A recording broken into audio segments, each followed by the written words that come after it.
Radio Afrique Santé. Radio Afrique Santé. On est là pour vous, de l'autre côté des ondes.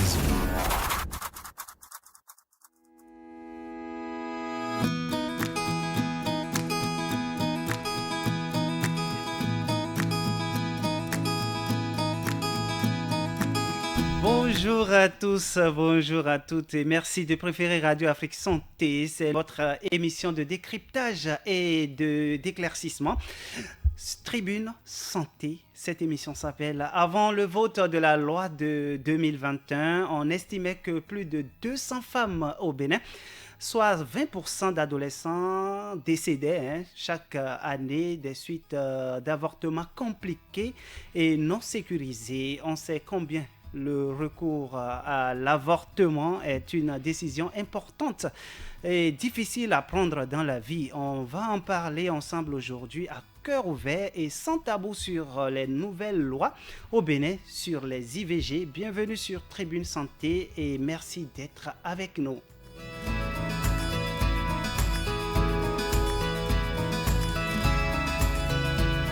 Nous sommes avec Dr Seto Simon, chirurgien des hôpitaux à la retraite, médecin-chef de la clinique média-chirurgicale Bidosessi à Calavi, bien sûr, partenaire de PSI en matière de santé sexuelle et reproductive.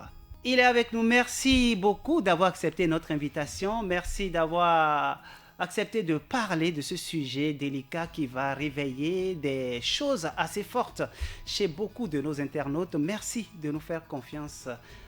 Bonjour, docteur. Bonjour, grand garçon. Comment vous allez? Je vais très bien. Et moi aussi. Super. Alors, on va déjà demander au docteur sur la loi. Puisqu'il faut dire que notre loi, notre législature au Bénin est l'image de la législature française. Voilà, quand on parle d'avortement, quel est l'historique qu'on peut retracer de la loi sur l'avortement? Merci beaucoup. Il faut dire que avant d'aborder cette fameuse loi de 2021, il faudrait faire l'historique, n'est-ce pas, de ce que c'est que les lois en matière d'avortement au Bénin. En effet, le Bénin, comme tous les autres pays francophones, s'est inspiré des lois françaises pour élaborer leurs lois. Et c'est ainsi que depuis 1920, depuis 1920, une loi française, n'est-ce pas, avait été appliquée au Bénin ici et qui interdisait strictement les avortements et la contraception. D'accord. Depuis lors, j'ai dit depuis 1920, depuis ce temps, l'avortement est devenu une question taboue. Un sujet tabou. On ne peut pas dire avortement quelque part sans que les gens ne jaillissent sur vous. Alors que c'est une évidence. Et donc, cette politique d'autruche a existé pendant longtemps. Vous dites, vous n'autorisez pas l'avortement, vous ne voulez même pas en savoir quelque chose, mais ça se produit tous les jours devant vous. Et alors, on a commencé par parler d'avortement clandestin. Le mot est né. Voilà que une loi n'a pas autorisé la chose. Donc, si ceci est fait, forcément, ça va être dans la clandestinité. Et parce que c'est dans la clandestinité, tout se fait de façon illégale. Bien sûr. Et donc, parfois, sans les normes. D'où un avortement qui est clandestin va être exécuté dans un milieu inapproprié par quelqu'un qui n'en a pas la compétence, avec du matériel parfaitement inapproprié, ce qui serait à l'origine des complications parfois fatales que nous observons en matière de complications d'avortement clandestin. Imagine quelqu'un qui ne sait rien du corps humain, encore moins Du de fœtus. l'organe reproducteur de la femme. Fut-il un agent de santé? Parce que n'est pas autorisé à procurer un avortement aujourd'hui n'importe qui. C'est clair. Il faut avoir été à son école. École. Sinon, les idées vont rester suffisamment vagues dans la tête de cet agent de santé qui voudra aller à un avortement. À plus forte raison, un individu lambda comme ça, qui réunit je ne sais pas quel matériel dans le but de procurer un avortement. Lorsque on met par exemple des boules de fabrication indigène avec des ingrédients comme le potassium, la potasse, un élément extrêmement corrosif. Lorsque l'on introduit cette boule-là dans le vagin de la femme, dans le but de faire aspirer l'œuf qui va sortir gentiment, cette boule, là où elle est localisée, va ronger tout autour, Toute cette zone-là. toute cette zone autour de la boule. Lorsque vous mettez un matériel pour regarder un peu comment l'aspect du vagin est, c'est affreux. Tout est noir nécrosé. Par exemple, quelqu'un qui dit, ah, avec ce rayon de velours, je peux aller perforer l'œuf, que ça coule. Cool.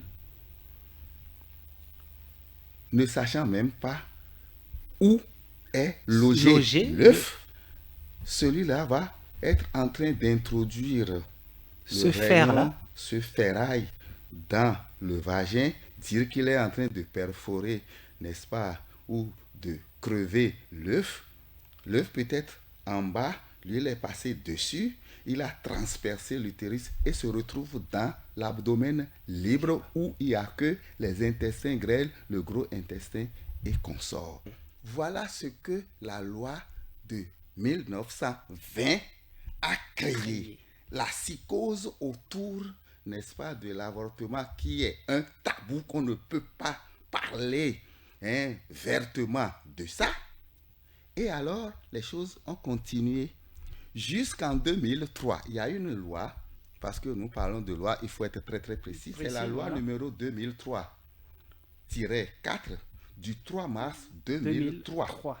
En son article 17-7, relative à la santé sexuelle et reproductive, qui autorisait alors en ce moment les avortements dans des conditions bien précises. Donc, même avec cette loi, n'importe qui ne peut déjà pas encore procurer un avortement à une femme. Et même dans le domaine de la santé, il est prescrit les conditions dans lesquelles un gynécologue, un médecin, devra faire procurer un avortement à une femme. Et on a dit, pour aller à cet avortement-là, c'est que la femme a contracté une grossesse par inceste. C'est-à-dire le grand frère qui met la petite sœur enceinte, le cousin qui met la cousine, le papa qui met sa grande fille, la maman qui couche avec son garçon, etc., etc. Et une grossesse est intervenue. Oh là là, qu'est-ce que c'est ça? Sacrilège! Qui va entendre ça? On va avorter. La gamine qu'on a envoyée acheter quelque chose au retour, elle est braquée, elle a été violée. Le résultat est une grossesse, on peut avorter. Ça, c'est un. Deuxième condition, lorsque l'état de santé de la femme ne peut accepter une grossesse. La femme est malade, elle porte une maladie, par exemple une insuffisance cardiaque, une affection cardiaque, déjà son cœur ne la supporte déjà pas. Maintenant, elle va loger un étranger qui aura besoin également de sang. Donc, il va avoir un surplus de travail. Et la pompe du cœur La aura pompe- des difficultés. Voilà. À ces femmes-là, on va interdire une grossesse. Mais voilà, comme toute femme, elle voudra connaître le bonheur de la maternité. On l'a mis sous contraceptif, c'est vrai, mais un jour, elle se décide d'arracher ça et se soustrait de la planification familiale. Le mari, ne sachant pas, continue d'aller à l'acte sexuel et une grossesse est intervenue. Jamais tu vas mourir, madame.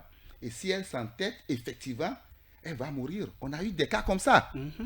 Et donc, dans ces conditions, la loi autorise la femme à aller avorter. Et ça, je rappelle que c'est la loi numéro 2003-04 du 3 mars 2023 relative à la santé 2003, sexuelle. 2003, voilà, 2003 relative à la santé sexuelle Et reproductive, en son article 17.7. 7. Voilà. Ça là, c'est clair dans Clair. ma tête. Je l'ai devant moi pour ne pas me tromper. Voilà. Parce que les juristes, quand ils mettent leur touche noire là, eux, ils ont la tête dedans, ils lisent. Si ce n'est pas comme ça, déjà, c'est foutu. Et par conséquent, autant rester. Donc, j'étais en train d'énumérer les conditions dans lesquelles la femme Cette va loi-là, demander. en 2003, avait 2003. fixé. La dernière condition, c'est que la femme est tombée enceinte et dans les investigations, on réalise que l'enfant à naître porte une ou plusieurs malformations incompatibles à la vie. C'est-à-dire, si ces malformations passaient inaperçues, l'enfant qui va naître ne pourra pas affronter l'ère ambiante. C'est clair. Alors, pourquoi attendre 9 mois Avant. pour sortir une pourriture? Parfois même, c'est compliqué de faire sortir certains fœtus macrosomes avec des têtes bizarres, avec bref, c'est tout ce qui est anormal sur le corps là. Cet enfant a déjà présenté ça en début de grossesse. Lorsqu'on a la chance de rattraper ça, on peut procéder. Donc c'est un peu ce que cette loi-là dit. Mais malgré ça, c'est pas encore ouvert au public. Non, c'est pas encore ouvert à tout le monde. Et même dans la santé, il y a cette restriction-là Qui ne bloque pouvait les- pas- qui bloque, les qui ne- médecins. qui ne pouvait pas prendre une femme comme ça. Donc, une femme ne peut pas gaillardement aller voir un médecin avorte-moi. Donc, les dégâts ont continué. Vous aurez entendu parler de l'ABMS, Bien vous aurez sûr. entendu parler de ABPF, ABPF, de l'ABPF, BSI. ouais. Voilà, c'est des organisations nationales et internationales qui ont commencé par plaider, n'est-ce pas, le cas de ces jeunes filles, de ces mamans qui courent tous ces risques-là en se procurant un avortement. Toujours clandestin. Clandestin, nous sommes toujours dans la clandestinité. Et c'est parce que justement, cette loi est encore restrictive à certains égards que la clandestinité a continué. Bien sûr. Et donc, la BMS a inventé ou a mis en œuvre la contraception et les méthodes de planification familiale. Et quand on dit planification familiale, nous commençons déjà par être clairs. Planifier les naissances. Bien sûr. Mais planifier les naissances, on ne peut pas rester gaillard comme ça et dire, moi je planifie ma naissance, j'ai l'enfant quand je veux, quand je ne veux pas, je n'ai pas l'enfant, quand ça ne me plaît plus, je n'en ai plus du tout. D'où l'avènement des méthodes de contraception de longue durée. Avant ça, on a parlé de Kofi Bakou, les préservatifs. Le préservatif, Le préservatif masculin, pour celui-là, par exemple, a double importance. D'abord que le beau garçon va éjaculer dans sa poche, jeter. Donc le produit de conception n'est pas parti. Mais en même temps, le préservatif le protège contre des maladies. Une infection, peut-être que la femme a, que lui il va prendre, peut-être que lui il a à transmettre à la femme. Vous voyez un peu ce mécanisme de maladie sexuellement transmissible, c'est tellement vicieux, mais en optant pour le préservatif, on gère les deux problèmes. Bon, il y a les moyens de contraception de longue durée. Quand on va en avoir le temps, on va revenir là-dessus parce que chaque branche de ce sujet constitue toute une littérature, bien sûr, en fait. Donc, on ne va pas mélanger les choses. Parlant de loi, j'ai dit, malgré la prise de cette loi, la clandestinité a continué. Et donc, la BPF, la BMSPSI, ils ont continué. Donc, on a commencé par utiliser les méthodes de contraception. Malgré ça, les gens jettent leur préservatif là, parce qu'il y a encore un autre préservatif qui est féminin. Les garçons disent que on ne peut pas manger la banane avec sa peau. Avec ça.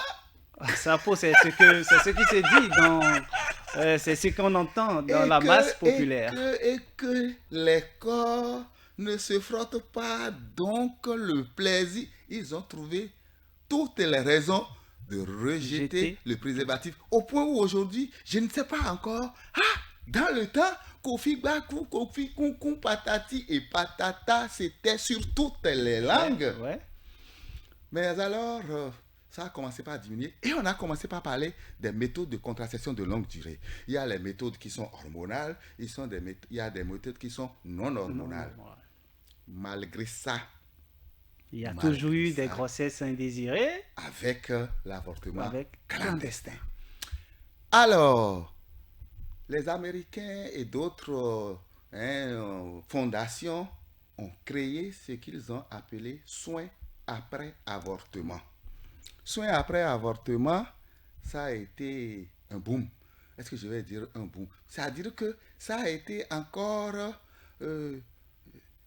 une raison d'aller à l'avortement. Ça veut dire quoi? La femme qui est bien inspirée et c'est qu'il y a ce qu'on appelle soins après avortement. Ça veut dire quoi? La femme vient vous voir dans votre clinique et dit, écoute docteur, moi j'ai manqué mes règles il y a environ 2 semaines, c'est une grossesse, mais que je ne veux pas garder. Moi j'ai pris 20 comprimés de Nivaquine, bon ça n'a rien fait. J'ai préparé de la tisane, j'ai préparé d'autres infusions. Mais ça n'a rien donné. Et là maintenant docteur, je suis en train de saigner. Non, j'ai des douleurs pas possibles. Non, alors là, docteur, j'ai le dessous qui est pourri. Ça, c'est les complications, ça. Il peut ne pas avoir encore une grande gravité. Mais cette femme bien maligne, c'est que dès qu'elle va venir voir un médecin et dit, docteur, je suis en train de... fait ça. Le médecin se mettra sous le couvert de soins après avortement et aller la libérer tranquillement. On a contourné la loi. Malgré ça, les gens continuaient de mourir parce que tout le monde n'est pas au courant qu'on pouvait, dans ces conditions, aller surprendre le médecin pour qu'il vous fasse votre interruption de grossesse. Les idées évoluant, il y a eu un autre concept à travers un projet qui vise à prendre en charge une femme enceinte pour lui faire éviter les complications de l'avortement. Je ne sais pas si Oui. tu as bien compris la Ouais, nuance là, bien Wilfried. sûr, parce qu'il y a de ces femmes-là qui, par exemple, quand elles sont enceintes, elles ont des complications naturelles déjà. Ouais. Et là, il faut qu'elles soient déjà sous protection, sous voilà, contrôle d'un médecin et autres. Et voilà, je vais te surprendre Mhm. en disant que ce projet vise à prendre en charge une femme enceinte au vu de lui faire éviter les complications liées à l'avortement L'avortement. clandestin. C'est une phrase, mais c'est une phrase. C'est-à-dire que quoi? La femme arrive, voit son gynéco, la sage-femme, et dit, mon cher ami, je suis enceinte, je ne veux pas garder. Mais je ne veux pas courir le risque de prendre ci, de prendre ça. Cet agent de santé, à travers ce projet, Pouvait se cacher derrière ce projet-là là, pour et aider la femme à avorter. porter. C'est en ce moment-là on a commencé par parler, n'est-ce pas, d'avortement médicamenteux. Il y a des médicaments qui peuvent permettre à la femme d'expulser le contenu de son utérus sans qu'il y ait de problème parce que ça là, c'est sous le couvert Voilà, de cette... du spécialiste. bien sûr, Vous voyez un peu ce que je suis en train de dire. bien sûr. Cependant, malgré ça, je dis encore, Wilfried, que tout le monde n'est pas encore au courant de ça. Les avortements clandestins On ont continue. continué et ont perduré. Alors, l'État qui faisait la politique d'autruche cache sa tête et ne pas savoir qu'est-ce qui se passe derrière. De plus en plus, quand même, ça n'arrive pas qu'aux autres. Bien sûr. Je suis sûr que malgré tout ce que nous on est en train de dire, ah ouais, laissez ces gens-là raconter leurs histoires, foutez-nous le camp, gna, gna, gna, gna, gna, gna, gna. Mais bon, j'imagine, hein, c'est pas que c'est ça. Confirmé. Hein, j'imagine que dans la famille d'un ministre là, sa nièce va Peut-être contracter faire quelque un chose. avortement et meurt. Ah là, Et ça, c'est la complication fatale, ultime. La femme peut ne pas mourir, mais quel que soit son âge, elle ne pourra plus jamais procréer à cause des complications de cet avortement-là. On dira les trompes sont bouchées, on dira hein, la paroi de l'utérus s'est aplatie, on appelle ça une synéchie, où on a tellement raclé dedans que de plaie ici, plaie là, ça ça colle. s'est collé. Et c'est accolé. Au niveau du col, les choses sont accolées. Bref, la femme là remplit les conditions de ne jamais avoir d'enfant dans sa vie. Alors là, quand ça a commencé par prendre, ça a commencé par prendre. Je me rappelle une époque où un projet initié par les Danois, l'ambassade Du Danemark. des Pays-Bas, oui, bien sûr, au des Bénin, Pays-Bas au a Bénin. initié un projet qu'on a intitulé Les religieux s'engagent dans la santé sexuelle et reproductive, etc., etc. Moi, j'avais cette chance d'être dans une religion et parce que médecin, parce que dans le domaine, j'ai été coordonnateur de ce projet-là. En fait, ce projet a consisté à rassembler tous les grands leaders religieux du Bénin, je vais dire les chrétiens. Chrétiens catholiques. Il faut dire d'abord les chrétiens avec toutes les variétés, de chrétiens. Parce que si tu veux citer, tu n'en finiras pas. Bien sûr. Il y a les musulmans, eux, ils n'ont pas trop de variétés. Non. Les musulmans. Mais alors, on parlera également, comme les chrétiens, de la religion endogène. Hein? Sapata, ouais, à Gambada, ouais, à Nesukwe, ouais, à Tohosu. Bref, là également, si tu dois citer, tu ne finiras pas. Le projet a pu réunir tous ces gros leaders pour leur parler de la planification familiale. Moi, la seule thématique que j'avais exploitée auprès, n'est-ce pas, de mon grand leader, le chef suprême de la religion. Je lui dis, Père, vous arrivez à la messe de dimanche, pour dramatiser même, je vais dire une grande messe d'action de grâce, ou alors, dans les cas ordinaires, ben alors la chorale est en train de chanter comme ça, tu vas croire que tous les anges sont en train de se bousculer dans Pour l'espace descendre. de l'église.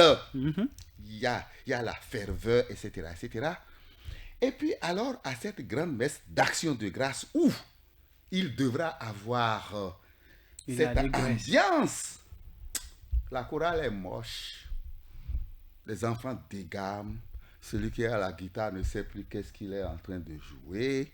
Et papa, vous demandez à un pasteur à côté de vous, mais qu'est-ce qui est arrivé à ces enfants-là? Comment ils jouent comme ça aujourd'hui? Et quelqu'un viendra te souffler ça douloureusement que la maîtresse de chœur, celle-là, Qui motive. quand elle entonne une chanson, ben alors là, tout le monde a la chair de poule. Cette fille-là ou cette jeune dame est décédée le jeudi dernier. Nous sommes dimanche. Dimanche, bien sûr. Jeudi dernier, des suites des complications d'un avortement. Papa, qu'est-ce que vous allez ressentir? Et quelle a été sa réponse? Il dit, docteur, c'est grave.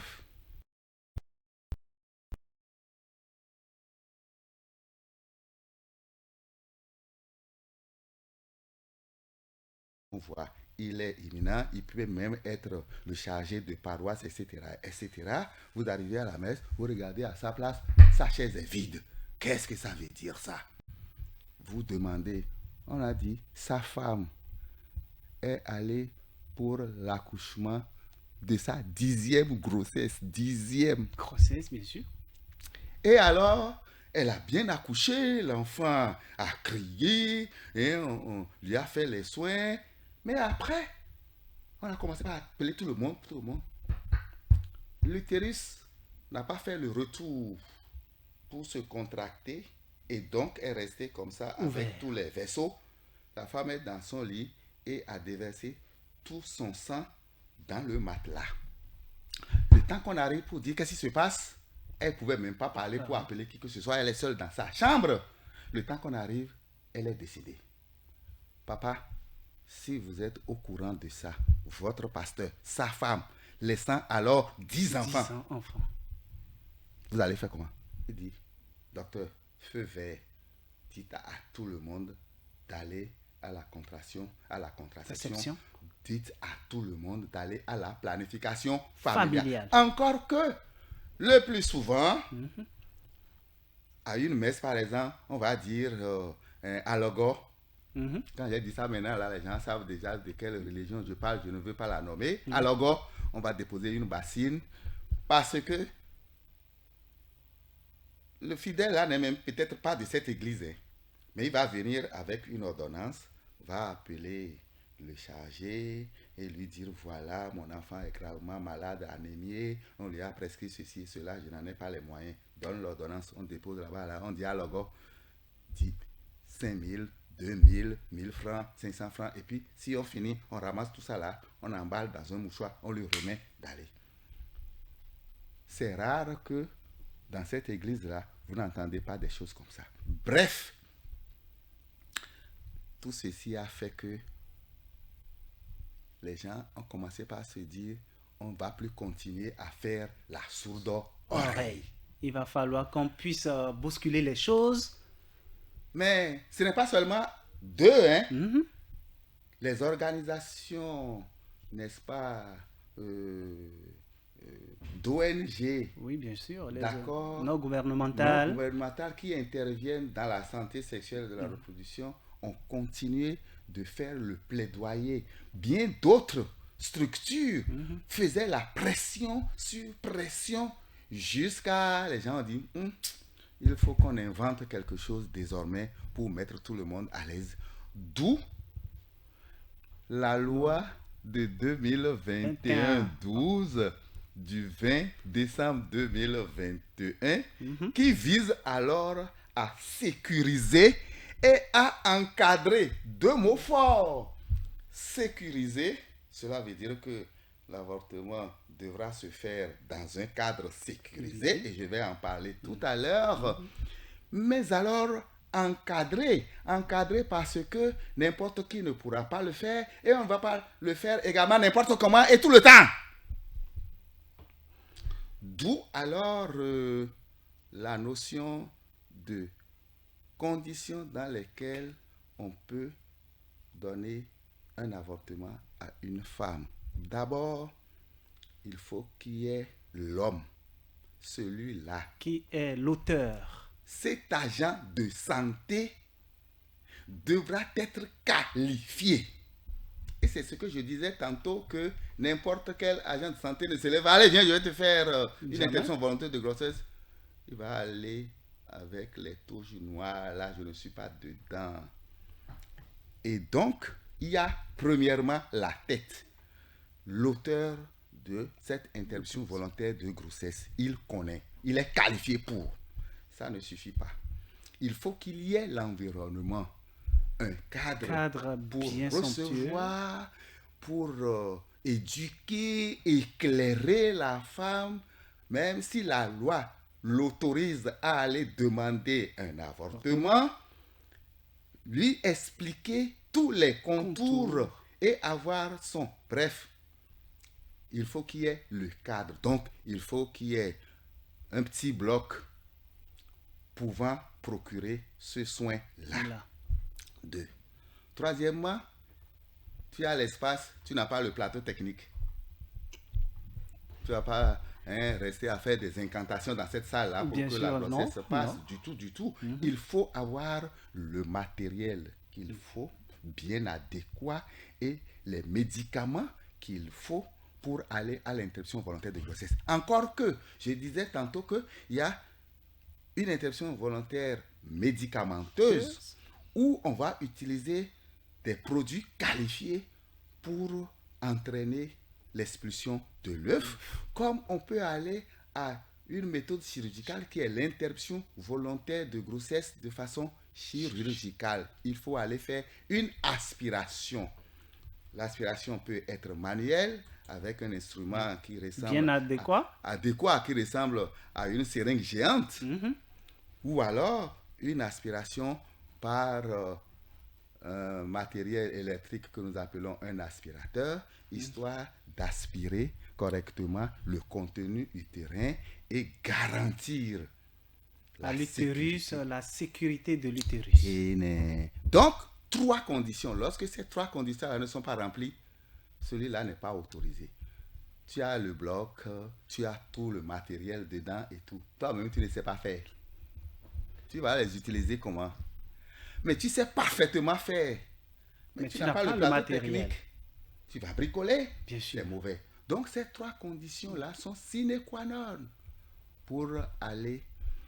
Mais, mon frère, mon cher Wilfried, ce qu'il y a de nouveau dans cette loi et qui a libéré alors toutes les femmes.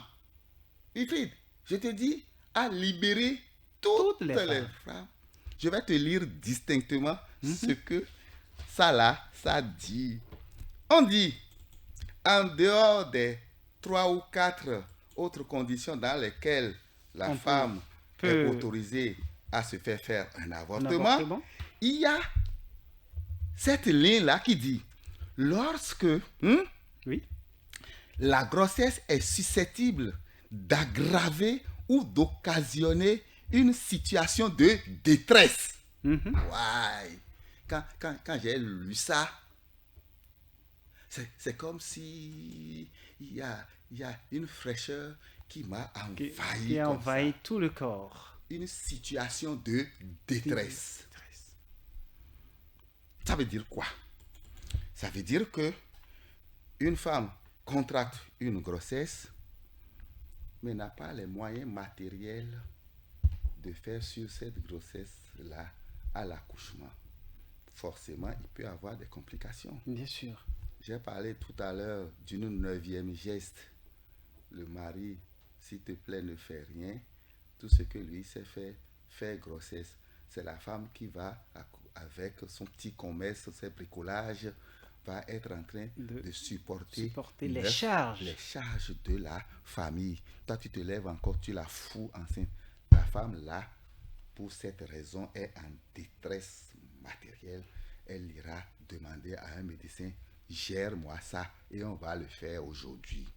Non, une détresse éducationnelle. Bien sûr. Ces gamines-là. Une jeune élève de la classe de 4e. Aujourd'hui, on en trouve de 13 ans enceintes. Non seulement 13 ans enceintes, les copines, les racailles de grandes filles du collège qui ne veulent pas évoluer, là, savent qu'il faut boire ci, il faut boire ça. Oui, j'en ai reçu beaucoup à Bidosessi pour dire que lorsque c'est des conditions comme ça, les parents sont autorisés à amener leur fille, on va leur procurer un avortement.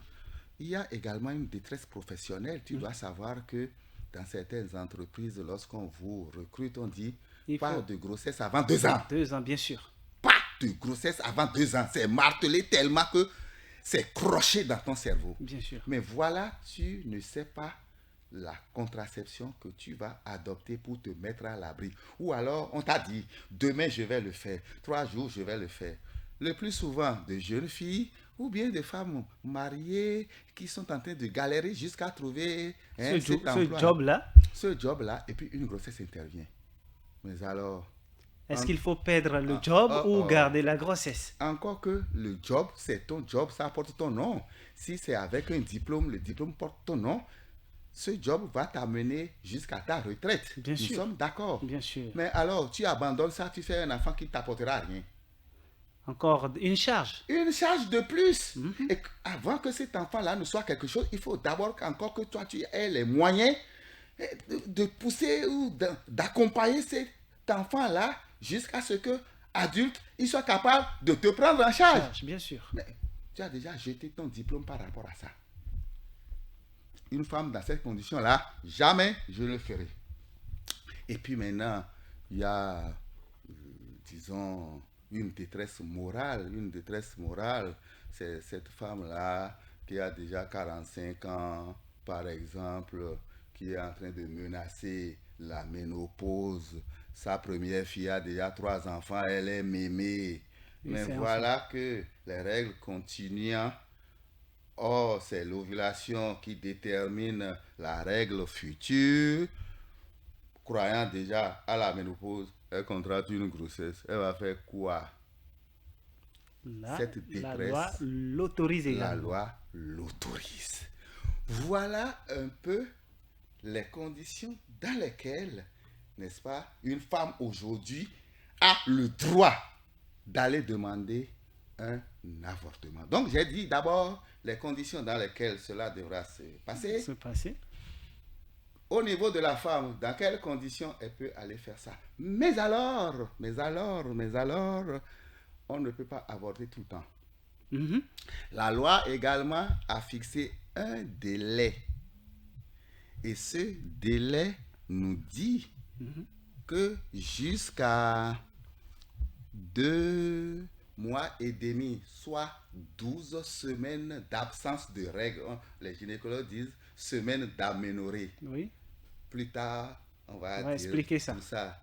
Je t'ai dit tantôt que chaque phrase de ce sujet amène à une littérature pas possible.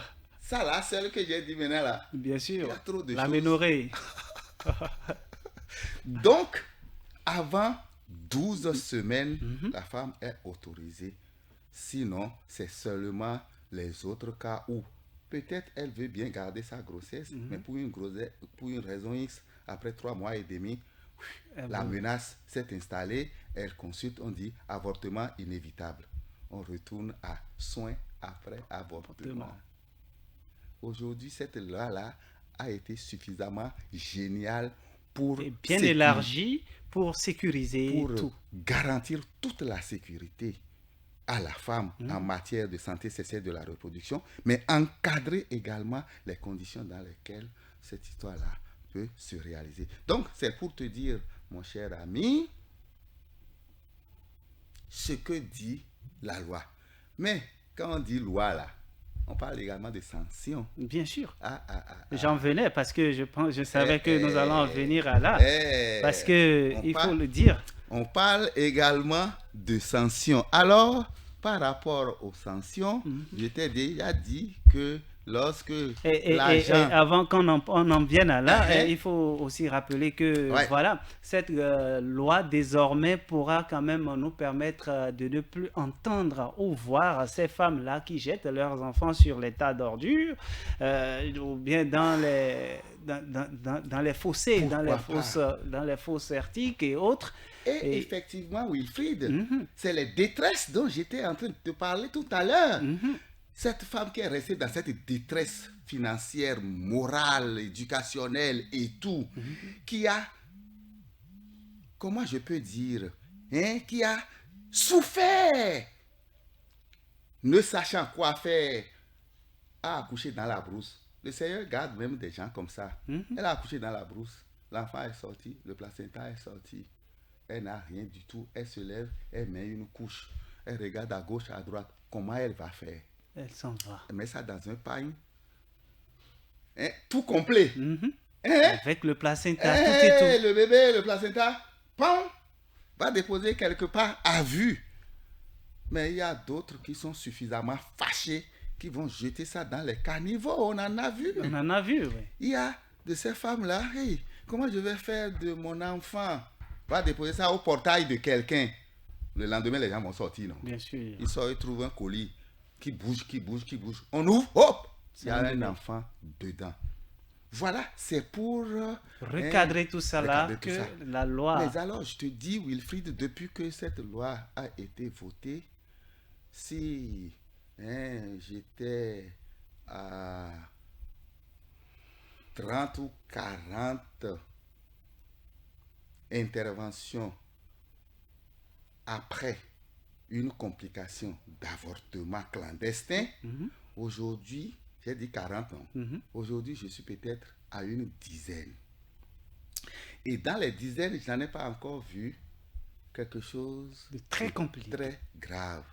Je disais tantôt, avant notre émission, que tout de suite, il y a une gamine de 19 ans qui est à la clinique, n'est-ce pas, qu'on a reçu après un avortement incomplet, on a terminé, mais alors elle est revenue parce que fatiguée, etc., qu'on est en train de prendre en charge. Voilà, des cas comme ça, depuis 2021, là, je vais peut-être dire que c'est le premier cas. Le premier ou deuxième ou troisième. En tout cas, c'est si rare que ça ne retient plus mon attention. Donc ça montre l'efficacité de cette loi-là. Ça montre l'innocuité, je n'ai pas trouvé le mot. L'importance extrême. Alors, et désormais, au Bénin, on a une loi qui, voilà, recadre tout ça. Mais est-ce à dire que désormais, il n'y a plus de sanctions? Voilà. Et... Qui est con? L'État? Le législateur n'est pas... Le législateur est intelligent. Très intelligent quand il met une loi. C'est pour te dire, voilà ce que tu dois faire. Et on a dit, nul n'est censé ignorer la loi. Cette phrase-là, si on te prononce ça sur ta tête, c'est que tu es foutu. Bien sûr. C'est-à-dire que tu as dit, ah, mais je ne savais pas, non. Et t'es quoi? Nul n'est censé ignorer la loi. Tu es classé. Et donc, lorsqu'il y a la loi, il va avoir une disposition pour recadrer, sanctionner celui qui n'a pas fait comme la loi l'a indiqué. Et donc, lorsque toi, tu n'es pas allé à l'école de l'interruption volontaire de grossesse, quoi qu'agent de santé, encore pire, tu n'es pas agent de santé, et que tu vas procurer l'avortement à quelqu'un, ça dégénère ou ça se complique, on t'attrape, on t'enferme. La loi est là. Mais, ça j'ai dramatisé un peu. Sinon, les sanctions s'intéressent, n'est-ce pas, aux agents de santé, hein, prédisposés à. Et on a dit, il va y avoir une sanction administrative, hein, on peut sanctionner l'auteur, on peut fermer temporairement l'unité de production, le centre de santé. Non, à des degrés divers, on peut amener cela pour un renforcement de capacité. Parce que l'avortement aura été mal fait, on va déterminer quand même la cause. Si c'est son plateau technique qui n'est pas à jour, on va renforcer le plateau technique. Si c'est l'environnement dans lequel la chose se réalise qui n'est pas bien, on va l'obliger à avoir un cadre adéquat. Et puis, je parlais tout à l'heure de renforcement de capacité. Si sa connaissance est médiocre et pourtant lui veut aller à la là, on l'amène quelque part pour mieux. Voilà. Voilà un peu les sanctions, n'est-ce pas? Ou alors, la chose est si grave que, au-delà de tout ce qu'on aura pensé comme disposition, rien n'est fait. Allez, on ferme. Surtout avec ces histoires de cabinets illégaux, parce que le promoteur n'a pas l'autorisation d'ouverture, l'auteur n'a pas l'autorisation d'exercer en clientèle privée. Voilà encore plein de choses comme ça dont on peut parler après. Donc, je dis, lorsque je fais une causerie par rapport à l'avortement, j'ai dit, et je redis toujours qu'une interruption volontaire de grossesse n'est pas une méthode de contraception. Bien sûr. N'est pas une méthode. Parce que la contraception, c'est bien avant la grossesse. Tu es enceinte et tu dis que tu veux faire la contraception. Non, ce n'est plus une Mettons contraception. les choses à leur place. Donc, on ne va pas ignorer la contraception, s'exposer, dire, bon, je tombe enceinte, je vais avorter. Pour l'organisme, quand même, ce n'est pas bien. Bien sûr. C'est une agression. C'est une violence faite sur l'organe. Et même nous, qui sommes les spécialistes en la matière, nous prenons suffisamment de précautions dans ces 3 rubriques-là, avec le cerveau attentif pour ne pas faire gaffe. À plus forte raison les autres. Et donc, il ne faut pas prioriser ça. Cela devra être un palliatif. Voilà. Un pneu secours. Lorsque il y a des situations. Les situations vous conduisent là, dans cette situation de détresse, venez, on va vous libérer. Ceci m'amène également à jeter un coup d'œil sur une forme de contraception. Je ne sais pas si quand on va vouloir parler de la contraception, je vais avoir le souvenir de venir là-dessus. Mais là. Mais on va en parler rapidement. Oui. On appelle ça une contraception d'urgence. Avant, on parlait de contraception de lendemain. Contraception de lendemain ou contraception d'urgence, c'est-à-dire la femme est surprise dans un week-end, elle était sous pilule par exemple, elle a abandonné la pilule ou elle n'est sous rien, mais elle sait que ce week-end-là, c'est sa période de fécondité. Elle a des rapports, mais la contraception du lendemain dit qu'il faut prendre une pilule dans les 72 heures pour empêcher cette grossesse-là de prospérer. D'évoluer. D'accord? Certaines femmes s'adonnent à cela. Et c'est pour moi l'occasion, en parlant d'avortement, de dire à ces femmes-là de ne plus jamais aller à cette pratique. Parce que ce produit-là, très très efficace et très très violent, il est autorisé de l'utiliser 2 fois peut-être par an. C'est-à-dire, quand on dit contraception d'urgence, cela devra être quelque chose de ponctuel, une fois en passant. Non, certaines femmes ont le produit, quoi que et ça c'est coûte chaque mois. Quoique ça coûte cher, après un rapport, même après 4 semaines, 3 semaines, un rapport, je ne suis pas certain, elle prend. Plusieurs fois dans l'année, va bloquer ce qu'on appelle l'ovogenèse. Ça va bloquer l'élément anatomique qui produit l'ovule. Et alors, il n'y aura plus d'ovule. Alors, lorsque la femme n'a pas encore envie de procréer, elle a fait ça tous les week-ends, et que ce système est bloqué, elle pourra plus procréer. Qu'elle ait continué de l'utiliser même, l'organisme s'en fout.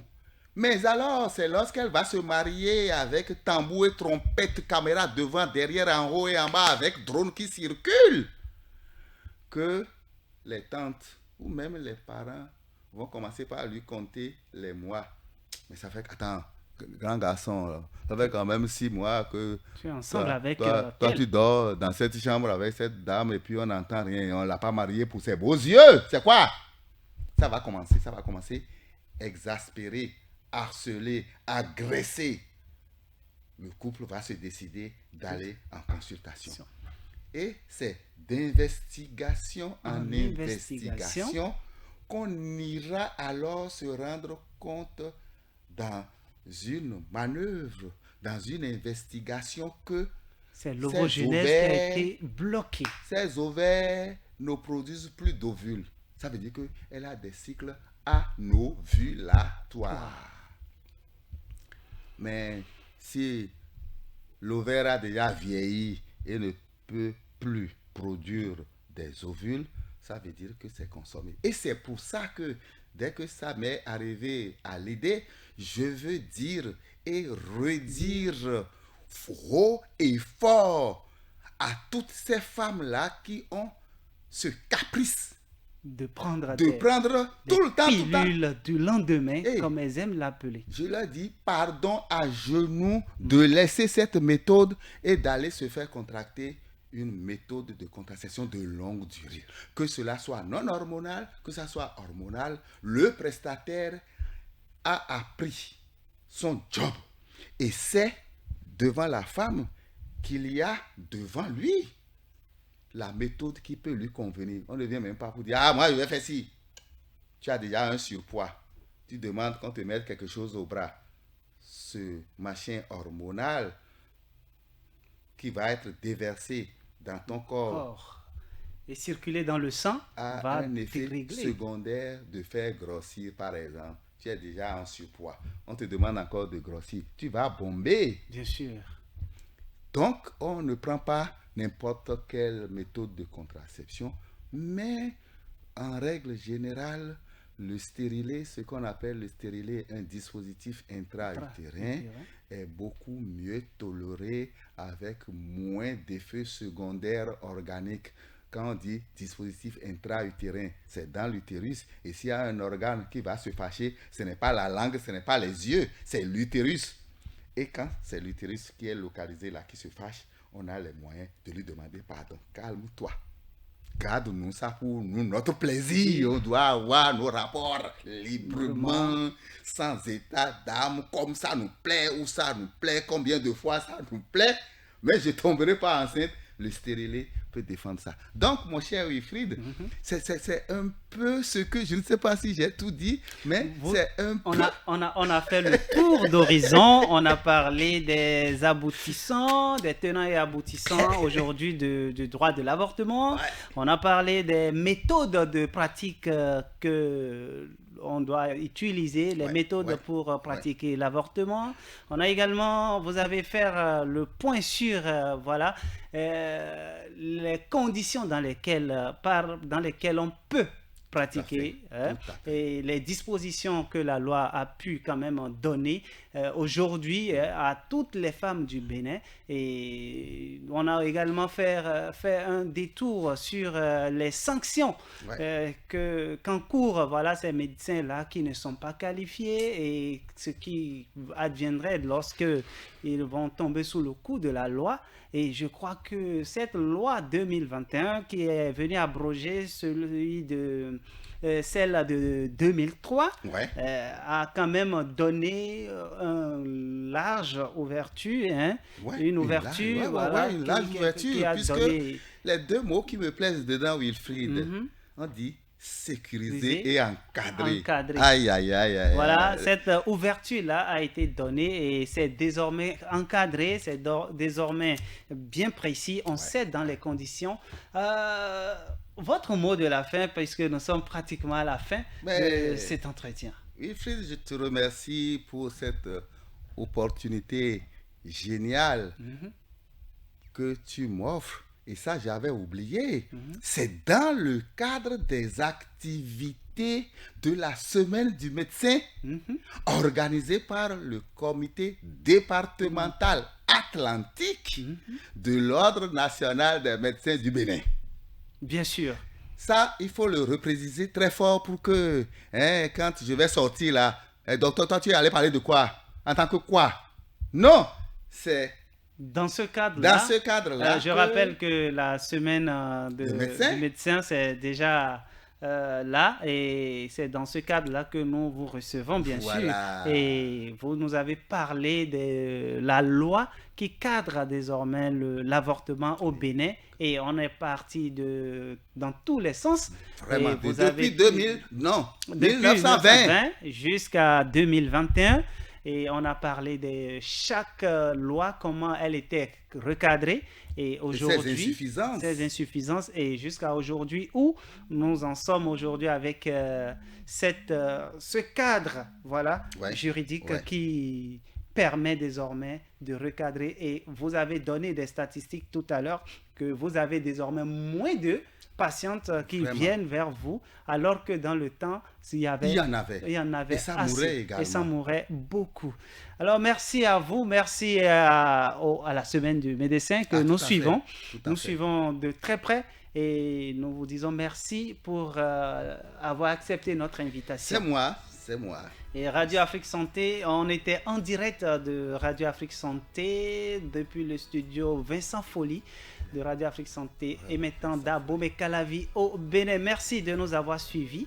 Je suis resté Wilfried Kiantaga, Tibur Sarere Renaud est resté à la manipulation technique. Restez des nôtres. Au revoir.